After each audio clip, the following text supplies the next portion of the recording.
Documents seen by the BBC that are said to have been hacked from Chinese police computers show that Uyghur prisoners in the western region of Xinjiang are shot on sight if they're caught trying to escape. Thousands of photos shed light on a secretive system of mass incarceration. The Chinese government has dismissed as fake news claims that Uyghurs are arbitrarily detained in the region.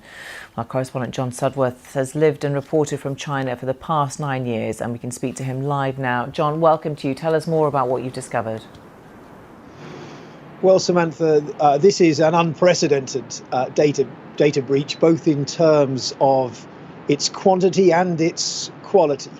These documents were said to have been hacked from a number of police servers inside Xinjiang. That in itself, of course, is unprecedented, by an anonymous source who then passed that data to a Xinjiang scholar, an expert in studying Xinjiang based here in the US, who in turn shared those documents with the BBC. And although the source is unwilling to reveal anything, the original source is unwilling to reveal anything about their identity or their whereabouts, the BBC, working with an international consortium of journalists, has been able to verify key parts of this data, this really diverse set of data, in spreadsheets, in photographs, in the police documents, as you say, and in these secret speeches given by senior Communist Party officials, all of it pointing to new, compelling evidence of the mass incarceration of a people viewed as a threat,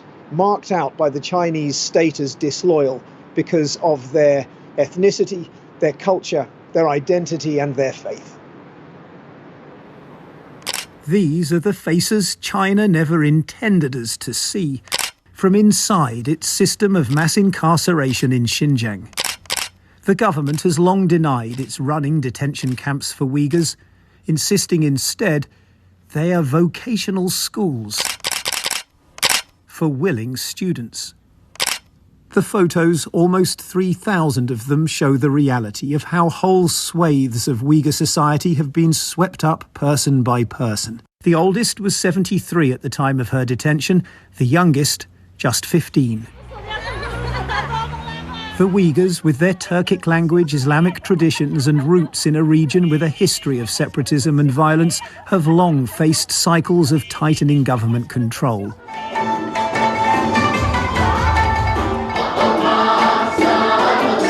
And with mounting criticism over the camps, the authorities have taken journalists on tours, showing them Uyghurs celebrating their culture and, they say, being guided away from extremism.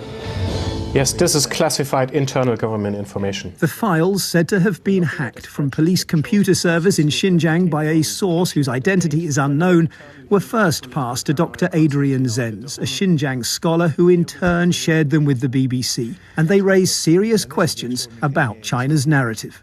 You have police officers in heavy riot gear standing next to some of the men. Some of the men have their arms in a funny position, as if they were handcuffed. So this is really very powerful about the image material. And I was looking through these images on my laptop in the living room. I had to get up and go somewhere else and take a break. I was overwhelmed. The hacked files also contain hundreds of spreadsheets, row upon row of draconian jail sentences, often targeting expressions of Islamic faith, as a parallel method alongside the camps for detaining Uyghurs en masse. Just for growing a beard, Tursun Kadir was sentenced to 16 years in jail, his chosen expression of Uyghur identity forcibly removed. By speaking to members of the Uyghur diaspora in places like Turkey, the BBC has been able to verify the data, showing it to contain real people.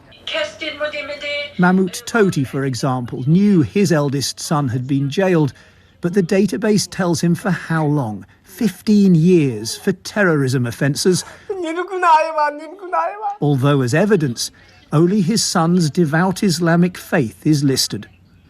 In response to questions, the Chinese embassy in the US issued a statement saying that in the face of the grave and complex counter-terrorism situation in Xinjiang, the authorities had taken a host of decisive, robust and effective de-radicalization measures so that people could live a safe, happy and fulfilling life, although there was no attempt to address any of the hacked data directly.